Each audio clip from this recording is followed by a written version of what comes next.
The secret of how brands tell stories through images. Storytelling through visual is a wise concept in advertising.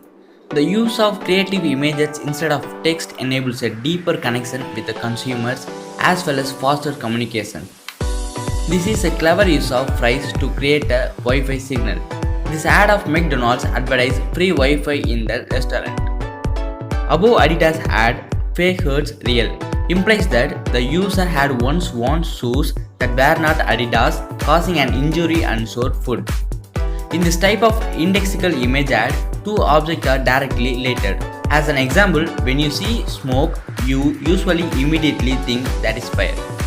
The examples given above are iconic representation because they are visuals that show exactly what the application is.